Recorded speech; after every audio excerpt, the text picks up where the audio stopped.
Hey everyone, good morning from lovely Alexandria, Virginia.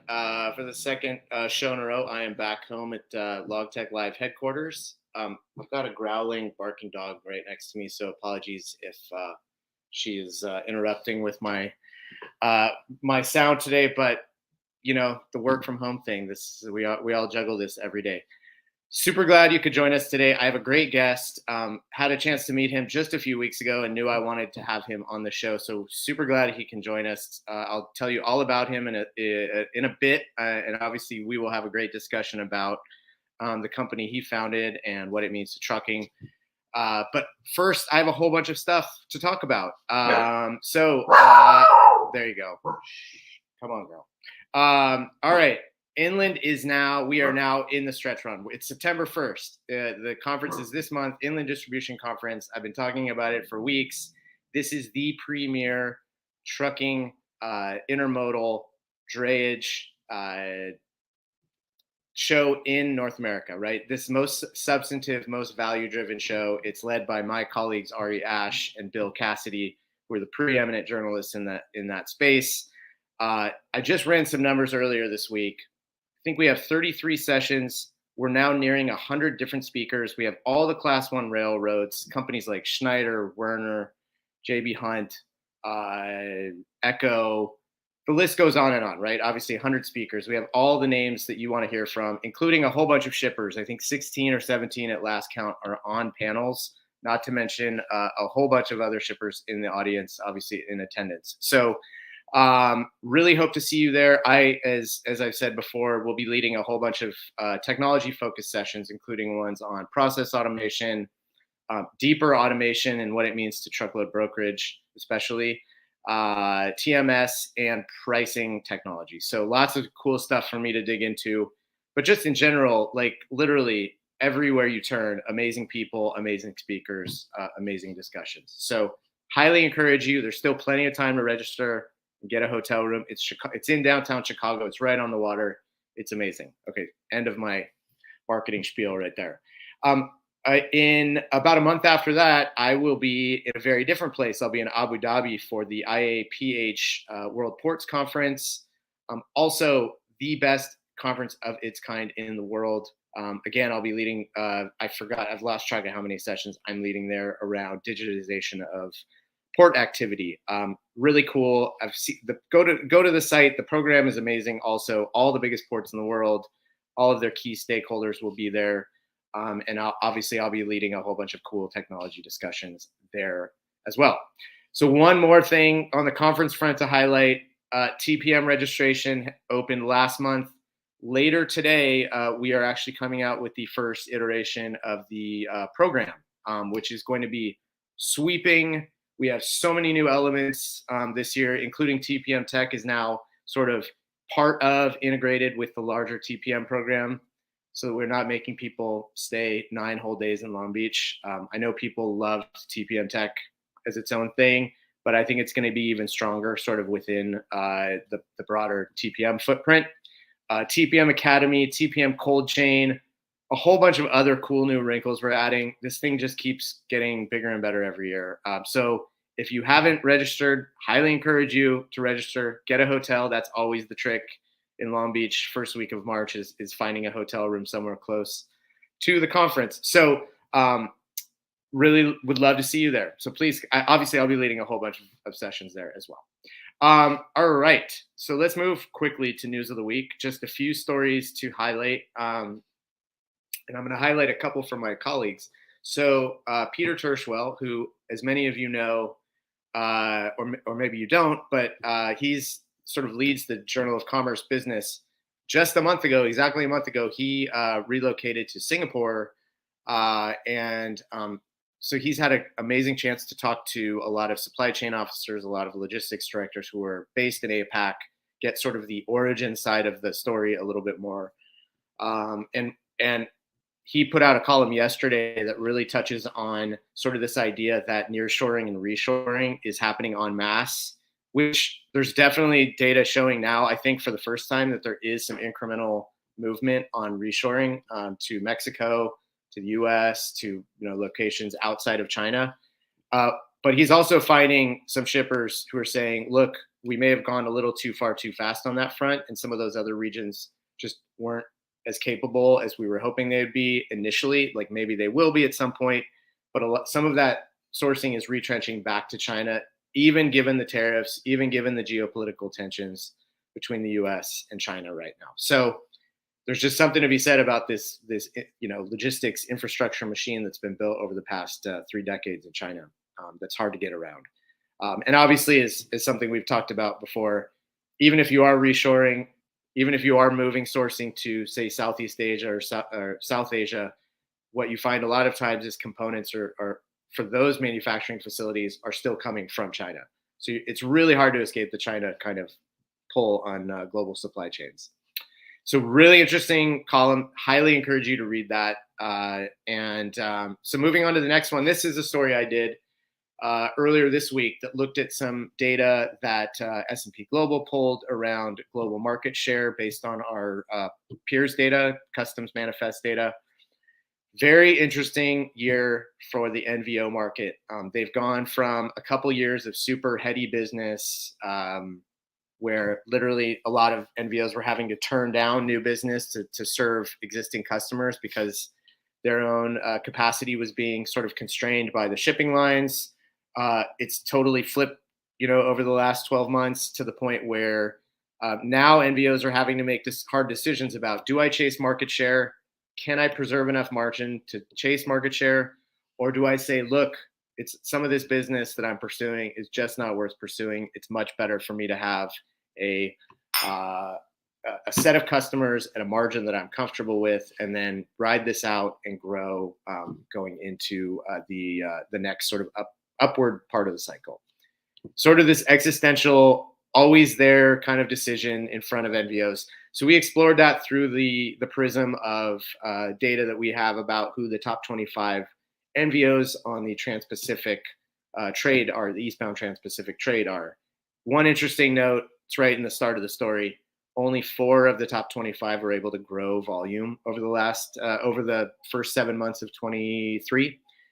The rest of them had drops, and some of them quite sizable. So definitely encourage you to read that story in more depth.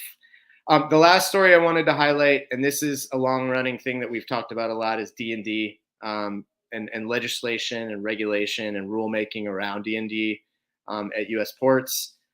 Very interesting little wrinkle that my colleague Terry Griffiths reported on end of last week about some lawmakers sort of agreeing with a set of terminal operators that terminal operators shouldn't be pulled into rulemaking around how shippers are billed for demurrage. So obviously this is demurrage being the storage of import containers on terminal facilities before an importer or their representative pulls it out of a terminal. The billing on that can be a little clunky, right? If it's the terminal that is owed the money, a lot of times the shipping line is the one that bills the carrier. Bills the shipper or their dray representative or the NVO handling that door move, and then has to pay that back to the terminal, right? So it's sort of can be a convoluted and an administrative kind of headache. So some of the rulemaking has proposed the idea that whoever is doing the billing needs to bill the shipper directly.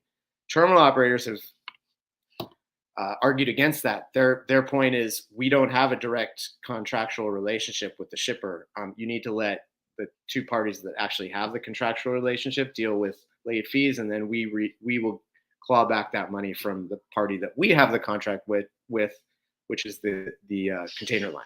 So just another reason, example number 7 million of how convoluted and complex global logistics can be.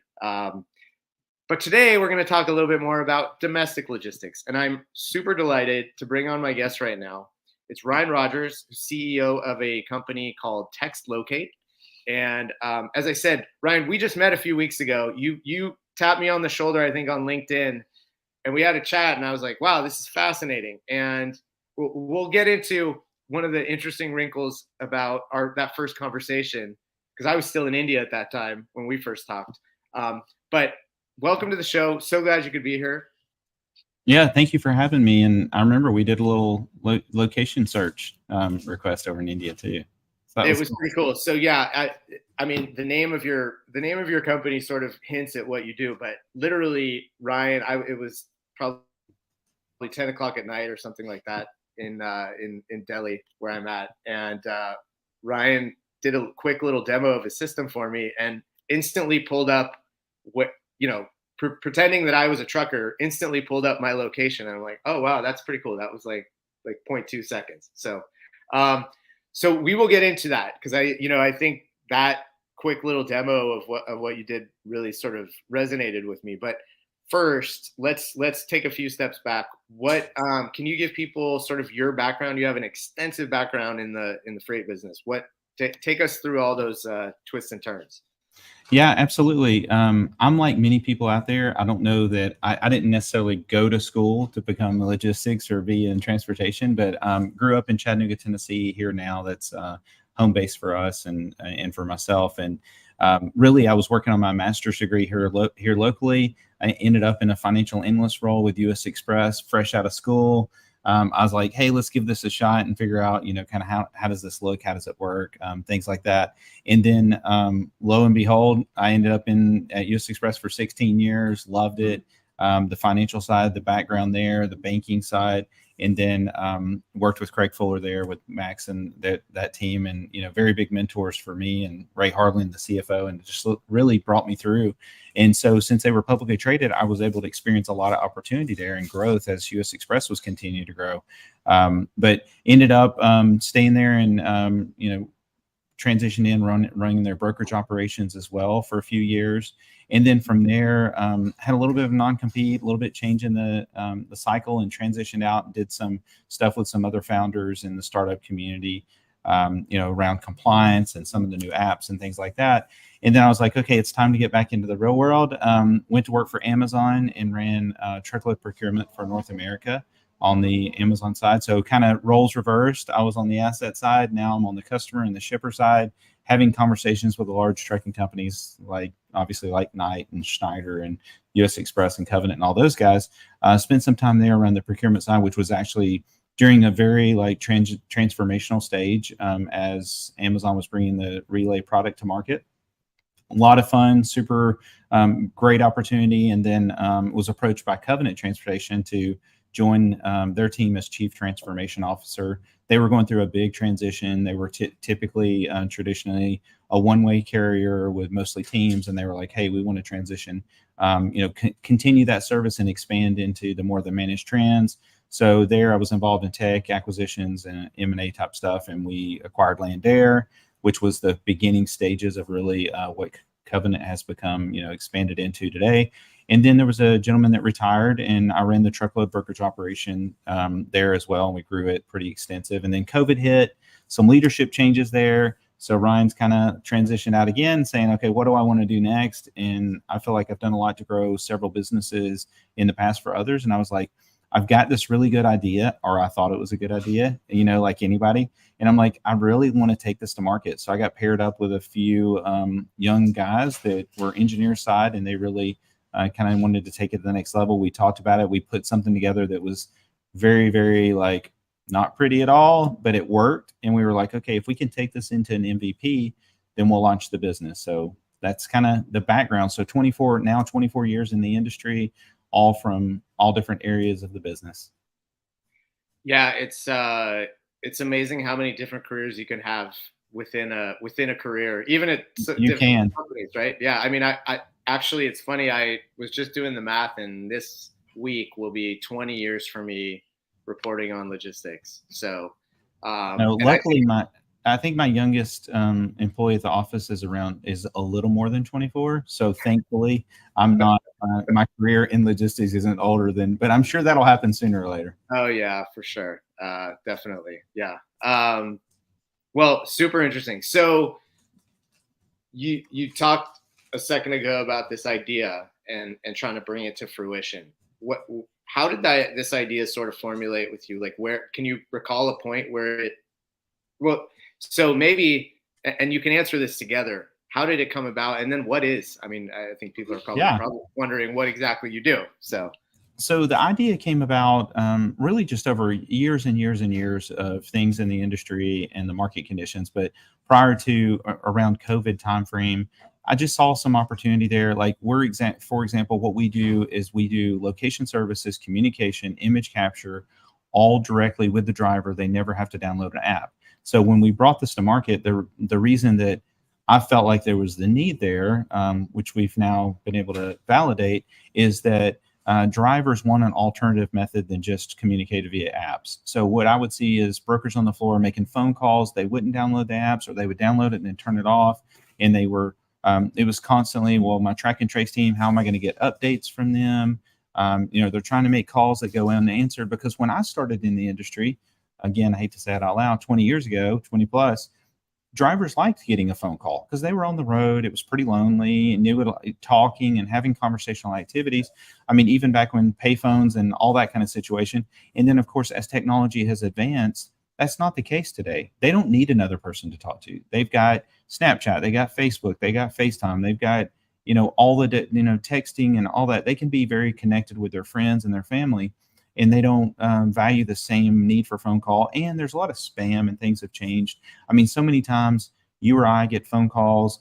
I may not answer because I'm on, like, for example, if I get a phone call right now, I'm not going to answer. But if I had a text, it'd be nice, because if I had to, I could reply if there was a situation, or I know what the question is in order to respond. So that's just what we've done, is made it easy via location, images, and two-way conversations with drivers. So I wouldn't say there was a specific point in time, but really over the past, in that COVID timeframe, to between 2018, as a lot of products have gone to market in 2020, I just saw there was a real opportunity here. And so we don't actually compete with the apps. We actually complement them. So really nice products out there, like your P44s and your FourKites and MacroPoints and, Trucker Tools, people that have products like that. We just go alongside. So we're not there to disrupt or replace that. What we're trying to do is disrupt the phone call. Why are we making phone calls that either we're putting forth a lot of answer, or drivers don't want to answer? And it's so fitting. I can't make this up, but I actually got connected with another gentleman, and I was actually last night, I was ended up at this little tavern last night with a truck driver, and he had not heard of our product. And he said, "Hey, I just took a load. They have zero tracking. I'm delivering it tomorrow. I happened to be, the timing was here close by. He's headed to Nashville, and he was able to stop in and connect with another, event I was at." And he was like, "This is super easy." And I sent it to him. He's like, "Why isn't everybody using this?" And I'm like, "Well, we're working on it." Because he was like, "Yeah," he said, "we turn off the apps. We don't want to use them," because drivers are professional drivers. They don't necessarily, I know we as an industry would like to see constant updates, but the reality is they're professional drivers. They're going to make it on time, or they're going to let you know. And giving you a handful of location updates along the way is a lot easier for a driver, and feels more meaningful than necessarily getting constantly tracked every 15 minutes. And we were talking about even images. Like, he has two reefers that he runs, and we were talking about images to capture and like validate reefer temperatures with the bill lading, all those kind of things that we can do as well. So your customer is the broker? Is Yeah, that it's correct? like the 3PL broker. We do have a few shippers interested as well, depending on how much of the activity you would want to manage yourself. But yes, for the most part, we're in 5 of the top 10 logistics providers in the country, 35 of the top 100, all different levels of 3PLs, brokers, international parties. We have text, but we also have WhatsApp, so we can do the same type functionality in 180 countries. That piece is starting to grow a little. Obviously, for us, we're US based, so starting to grow a little in Mexico, and looking at other areas in Europe and South America. And for the driver, it's free. Yes, the driver, there's no cost. It's just literally a text message. You click a link, you hit OK to allow, and then you can just free form conversation. When you share a picture, it's just like you or I. You just pick up your phone. Like, if you're looking for the POD, the driver at delivery, we send out an automated text. It says, when at delivery, send an image of the POD, and then the driver can just literally take a picture. Like, if you and I, when we text, just send a picture. It's that easy. Got it.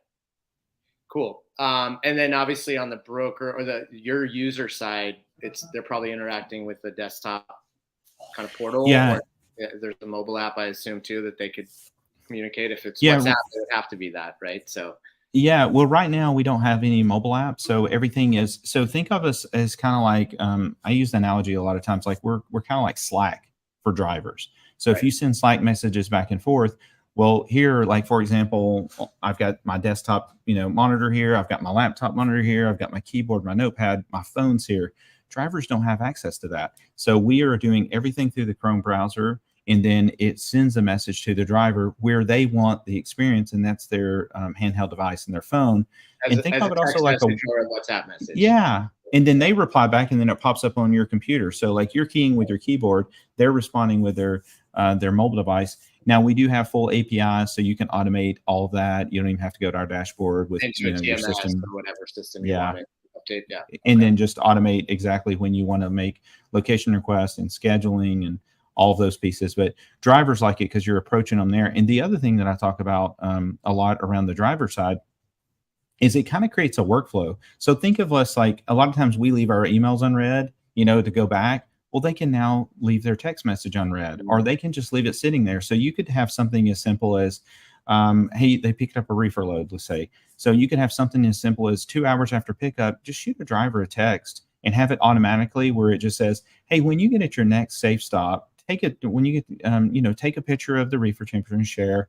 Please check the reefer setting to the bill of lading.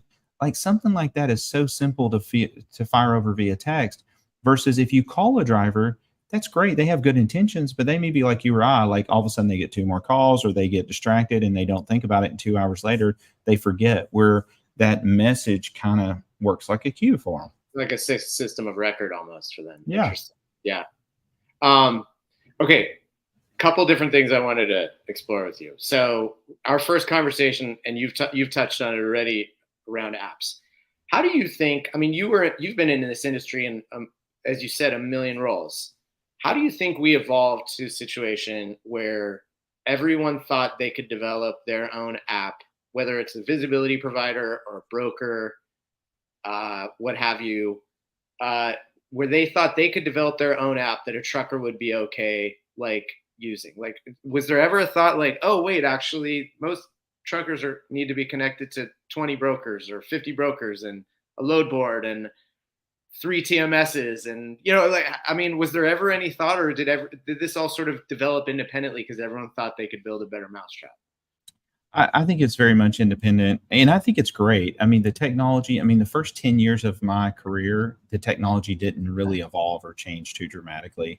But, in the last, obviously, 10 plus, it's come a long ways. So I think everybody, my guess, and I don't know how other people feel, but I think when, back in the day, like I was even part of kind of some negotiations and conversations when Transplace was formed. Well, it was transplace.com.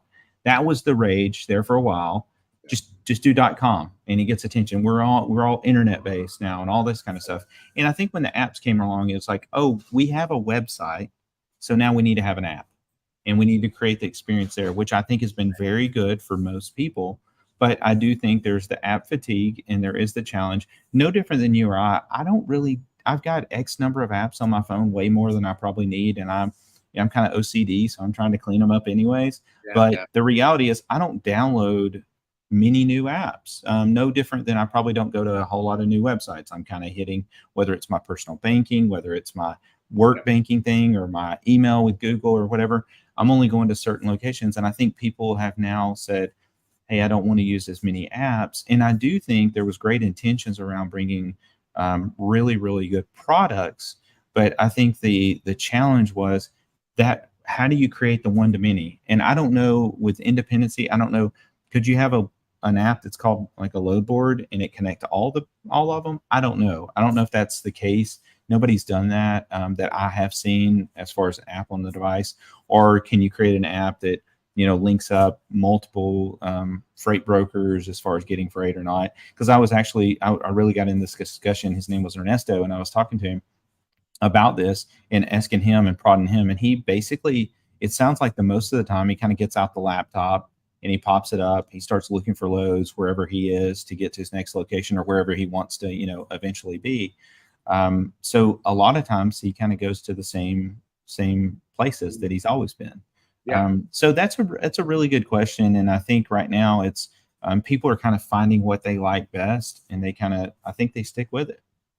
And also what we have found, and it hasn't failed me yet. I know I'm on like live broadcast here, but if I pop up my phone, I mean, most of us have the messaging app, somewhere like right on the front screen. A lot of those other apps, they may use them often, but like, for example, one I probably use pretty often is I have my email app on the front, but like my banking app, it's like on page 2.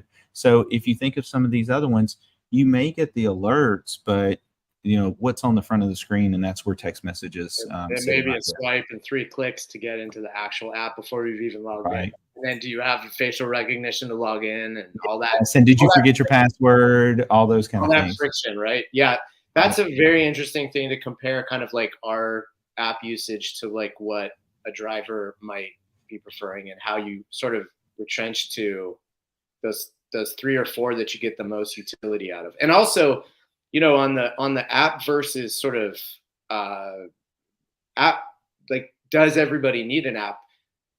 I mean, browser render to mobile has improved so much that It has. a lot of those apps that were developed because browsers were super clunky to view on a mobile, that problem has gone away as well. So, and I know that's not directly relevant to you because you're working through the messaging channels, but Right. um, yeah, I think we're going to look back and say like, whoa, I think there were a lot of, I mean, it was all well intentioned, but there were a ton of extraneous apps that were developed, obviously. So Yeah, that's exactly right.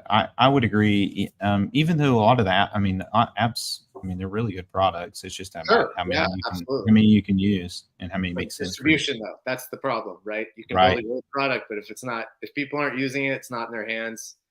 It's sort of unfortunately a best kept secret. So, Yep. um, I mean, you touched on kind of how you play with the existing ecosystem of visibility providers. Right. How there's no shortage. You have sort of ELD based ones, obviously ones that are app, Trucker Tools being a great example of one where that's like super embedded in the driver community via app. And GPS obviously has gone away a little bit as some of the phone service providers have restricted what can be tracked. But Right. I guess is it a barrier for you to sort of go out and say, hey, we're not another tool. We don't need another tool. You sort of need a tool to like stitch together some of the things you're already using. Is that sort of the approach that you take? Sort of like some people, like, for example, some people have phone systems that may already text, and some people may have other pieces on the tracking side. I mean, what we typically say is, hey, if there's an app in the market, let's say MacroPoint, and people say, oh, are you like MacroPoint? Well, no, we're not exactly like MacroPoint. We're a little bit different. We're on the location and the communication side. MacroPoint's a great product. Pair us with them. And then, by the way, if they say, well, I can text from some of my cell phones, I'm like, okay, can you get images? Probably not. Can you text and have it based on the load ID? Because so many times the driver number may change, or you're not going to save that driver number as a contact most likely in your phone system. So how are you going to go back and be able to look back at that history? By the way, can you get location requests? No. So that's where the power of our product can bring all that together. But I'm not out here in the market saying, hey, TextLocate is going to solve all your problems. It's not a silver bullet, but it's a huge efficiency play. It's a big win. It'll do automation activities for you. And then there's going to be X number of truck drivers, and there's going to be situations that you need to make a phone call. I mean, just like why we get phone calls. We don't get as many phone calls as we do texts per day, most likely, but there are situations where that's going to occur. And I think there's tens of millions of check calls and scheduling and location updates and all that kind of stuff that's been happening every day across all the 3PLs in our industry. And we're just wanting to make that a little bit easier and to make it a little smoother. And kind of what we do, we say is we kind of meet the driver where they want to be. We appeal to the EQ side of the driver. This is where it's easy, where it's simple. We're trying to put somewhat control, obviously, back in the hands of the driver. That way they can give location updates when they want to.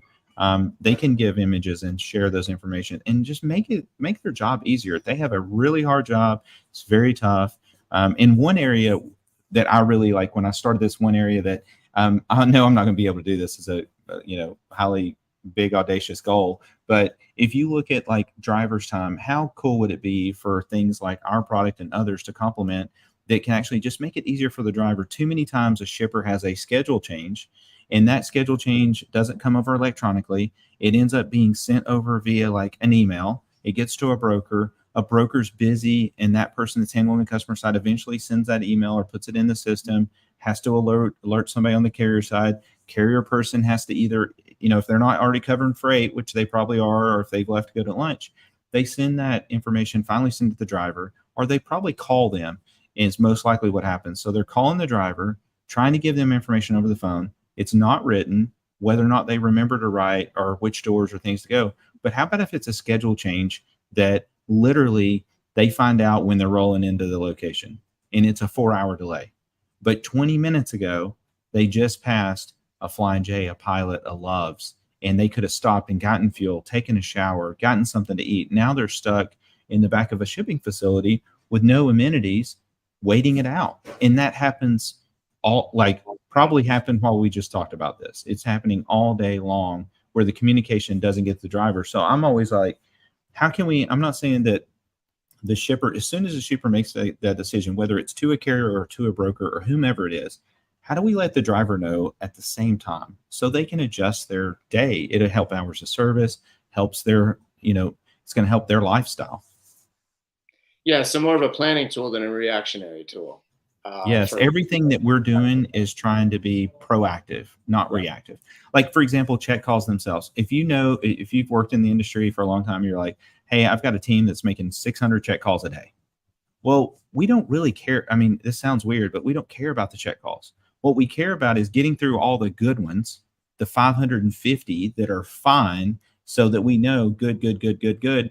Now I've got 50 I need to deal with. Is that, and how do I get to there faster? So we're trying to be proactive. How do we get to the ones that have the concerns or have issues? It could be just not getting hold of a driver. It could be a driver gets sick. It could be stuck in traffic. It could be a blown engine, a tire. Anything could happen, because as we all know from the shipper community and the brokerage community, these are real people driving trucks. They get hurt like we do. They get injured. They get sick. They have all these situations. So if we can get down to figuring out those so that we're able to communicate as quickly and as possible to communicate that information back to the shipper, so the shipper is aware of what's happening. Most of the time, even with my kids, it's not about the bad news. It's like, give it to me as soon as possible so I have time to start trying to work through how to resolve this issue. So I think that's super helpful. I mean, I think there's probably more attention and understanding or even empathy for sort of the plight of the driver these days than there was pre-pandemic. But you Right. taking us a little bit through kind of the day of the life of the driver is, I think, super helpful and a good grounding. Like, we can easily, especially people in logistics, I think they appreciate what goes on, the things that are coordinating, but you can lose sight of that, right? You can lose sight of that. Right. So Of course. Everybody can. That's a great reality check. I just wanted to ask, so this is something that's always interesting to me, especially all the reporting I do on visibility. What do you think, if you look across the way your product's being used, what are the key milestones that sort of need to be conveyed back and forth, right? Like, I think you've hinted it, there's probably too much checking going on. What are the key elements that are sort of like cut across all of the use cases for TextLocate? Well, it's interesting because I got that question not too long ago, and it got into conversation. So I worked at Amazon.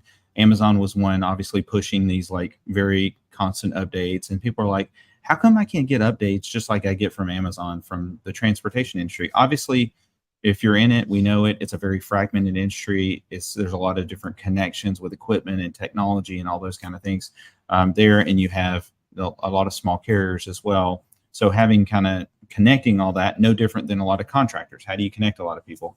So I think that is definitely a big challenge in the marketplace. So then you say, okay, do you really need those? A lot of times those updates may or may not be real. They may be estimates, or they may be checkpoints where a product went from, like, I don't know, I'm in Chattanooga, from here, and then it hits a sort center like with FedEx in Atlanta. Those are like checkpoints and those updates, and they're usually shorter than like more of a long length of haul. So my feeling is, as long as you're getting good updates, let's say if it was a 2-day transit, you get one at pickup. okay, I know the product's picked up. Maybe you get a couple of updates a day, just because again, we really don't care where they are. I don't mean that bad. Like, we don't care where they are. We just care that they're consistently progressing, that We're on they're on track. track. On track. Yeah. And so a couple of those a day. And now some people would argue with me, well, I want to know every 15 minutes because as soon as something happens, and I'm like, well, that's true. However, can you really react? Can you really do enough to make sense? And that's also assuming that a driver doesn't want to do a good job. So a driver should raise their hand, make a phone call, reply back to a text. I have a situation going on, or something's delayed me. Or they may have a situation like the gentleman that I was with last night. He parked his truck. He knows he can make delivery this morning, and he came over, had something to drink, had a cheeseburger and some tater tots, and he was still on track. But he didn't need 15-minute updates telling somebody that he's at a restaurant. And then so you get a couple of updates per day. And then maybe you get it's where the difference is maybe as you get closer to your destination, that's where the information like folds in, maybe like you're 2 hours out, be able to give the shipping facility a heads up that it's coming in. And then of course, the broker, the logistics, shipper, everybody wants to know when they're unloaded. And then of course there's an image capture. So you got that. So I think those touch points of the pickup in transit and the delivery are important. I just think the industry may have gone too far with how many they need, or maybe more of what they wanted versus what they actually possibly we need in our industry. So two elements that are super interesting. That's very helpful. I think the push versus pull aspect of it, I think, is quite interesting. I think there's a presumption that these systems are like they're having to like pull like teeth out of a driver to get information out of it, where you're Right. saying the driver is good intentioned, he or she is going to proactively alert when something goes wrong, and through your system it doesn't need to be like someone doesn't need to tap them on the shoulder. They can proactively also update that message rather than just being pinged every 15. And then your last point, I mean, this goes back to something I've probably mentioned this. People are probably tired of hearing this, but I did a research on the visibility market like 10 years ago, and universally, everybody said they wanted more milestones than they actually used. So I remember this clearly. I asked, how many milestones are you tracking? How many key milestones are you tracking? And it was something like an average of 11 or 12. How many are actually meaningful to like a downstream decision? And it was like 3.4 or something. So a lot of people are collecting extraneous stuff because they think it's important to collect it rather than it actually being so. And I don't think anything's changed in the last 10 years, honestly. So no, and a couple of things around that. One thing that I, of course, obviously got my sign up here and promote my product, but the one thing I really love is the fact that we make the collaboration easy with the driver. So think about this, and this is just human nature. Like, what if I forgot the name of who I brokered it with? What if I forgot the name of the broker, the rep that I worked with? What if I forgot the phone number? What if I don't know the load number? All that is in the rate con, and I can go look up my email and go search and find it. And we all have trouble finding emails and things like that at times. But if you think about it, that is the challenge. But with a driver using our product, so the freight broker, the 3PL, can fire a message to the driver, even a welcome message. Thanks for hauling freight. Like, say something nice, and be like, we really appreciate it. You're making a difference for us. And by the way, if you need anything, just let us know. Now a driver has a one-way communicate or two-way communication that's already put together, already already reached out to them and say, if you need anything, let us know. They just type back, and now it's tied to the load number. They don't have to worry about any of those details. That makes it so much easier for the driver. So the last kind of point I wanted to ask about, and this touches on our, the little quick demo you did while we were the first time we talked, is simplicity, right? There are a lot of systems that do a ton of amazing things, but they appear really complicated for a company to invest in because it may be replacing a bunch of things, or it may be replacing some things and keeping others. But and then from a user perspective, it's like, oh, it's like going into a Costco, like, where do I start, right? And no offense to Costco, great store, but it can be overwhelming, right, if you don't know what you're looking for. So what was there an intentional focus on simplicity from not just from the carrier perspective, but just the overall like system? There was very much so. Like even when we brought our products to market, when we had an MVP that we could launch, we kept it very simple. We do everything we can to keep it simple today. Like we're not trying to be a TMS, so we integrate. When people ask us, "Can you do this, this, and this?" and I'm like, "Could we? Yes." Do we plan on? No, it's not on our roadmap because we want to connect and pair with other ERP systems or TMS systems, whether the shipper or the 3PL may be using. So we do make it super simple. Like when we do like we have I'm an ex-freight broker. We have ex-freight brokers on my team. And when we do like training, we say, hey, we're going to set up training. It's usually just onboarding and awareness. Like the product's so easy. Like you just pull it up. All you have to do is key in a load number and a phone number. And now we have extra fields for the driver's first name, last name, things like that if you have it. But if not, you can just easily take off and run with it. So it's kind of, we wanted to design it kind of simply like a smartphone now. You open a smartphone and you just start using it and playing around with it. We do have training docs. We have best practices. We have onboarding tools. And we do a lot of times like our training is really like a 20-minute onboarding. Hey, did you just giving you awareness? We can do this, we can do that. And we show them all the features like we have, image capture that forwards to emails. It sends to chats. It will send into send to your indexing tools, things like that. In addition to location, how can you upload thousands of location requests in a matter of a few seconds? So we show awareness. So yes, keeping it simple. Like right now, I would say somewhere around 85% of things we build are customer request. And it is very intentional not to overbuild and build too fast, that we're building things that people don't want to use. I've seen it happen. I was actually, my co-founders I was with yesterday, we were just talking about that. I was like, how much code have we written that we wasted? And they were like, we really haven't wasted a ton. Like we did some initial stuff at the beginning that was just like trying to get something to work that didn't look good. And then we kind of developed it. But we make errors like anybody does, when you're developing or a bug fix or something like that. But we limit those because we do, whatever somebody asks. And then the other 15% are kind of like ideas that will take off of a customer or being in the industry. Hey, we can add this, or we have the capability. We also, simplistic style, we'll connect with anybody and everybody. So our full API, we make it where it's, you talk about friction. We want to have low friction. Do you want to connect with us? Yes. Okay, we've got the full API. We connect well with others. And our goal is to bend that, because if you look at a lot of the technology products, like the Shopify's of the world and people, it's all about the marketplace, and they're not trying to build everything. They're trying to build what's really good and then find good partners to connect products with. And that's exactly our strategy. Cool. Last question. I have many more, but I didn't get to all of them because this conversation was too good. I asked this of all my guests: who's your favorite band or musician, and you have to tell me why. Oh, well, that's interesting. I don't know if I have, quote, a favorite. I'm one of these guys that, like, I listen to a lot of music, but I don't always hear the words. It's kind of funny. My kids make fun of me because I love the beat. The guys here at the office do as well. But I would say a little like 90s hip hop. I like that kind of music. And then surprising how many people with gray hair in the I know in the gray hair love that. I go back to that also. It still works a few times. Like when I have to get the guys fired up sometimes on the phone calls and sales, we have to play a little bit. Yeah, the gray hair, I will always say, hey, this is older than my hair's, kind of in transportation years, older than me, because I grade early from transportation. And better, as someone with a full head of white hair in their 60s told me, better to have turncoats than deserters. So I know. And the bad thing is my gray is going from like, I was, obviously I had dark hair at the beginning, and then it goes to gray. Now it's a little bit silver. And then I see every once in a while I'm on a call like this, and I'm like, man, there's a lot of white coming out back there. So hey, better, yeah. Like I said, better to have some than none. So,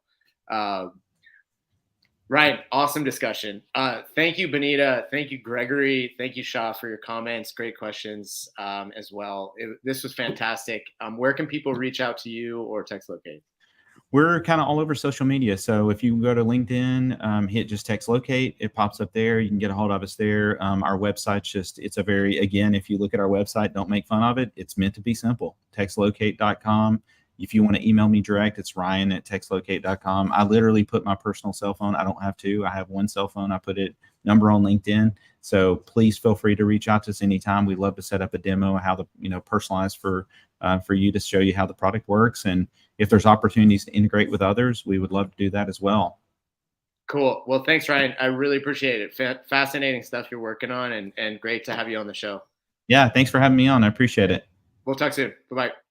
All right, great. Fantastic. Thank you, everyone. I always appreciate the support for the show. I literally do this for you. It would be kind of weird if I just did a show with no viewers. So I always appreciate everyone showing up.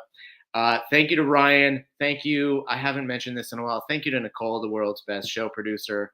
Thanks to Sarah and her team at Let's Talk Supply Chain for making this so easy and so fun for me.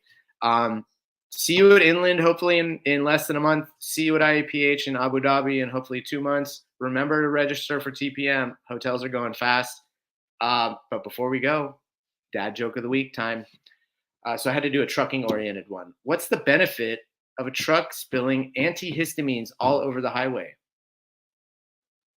No congestion. That's a pretty good one. That's a pretty good freight transportation joke, I have to say. I'm not giving my son credit for that because he had nothing to do with it. So thank you, everybody. We will be back in 2 weeks with another fantastic episode of LogTech Live. Thank you again to everyone, and have a great weekend. If you're in the States, have a great Labor Day long weekend. Hope you get some R&R and eat some good barbecue. All right. Bye, everyone.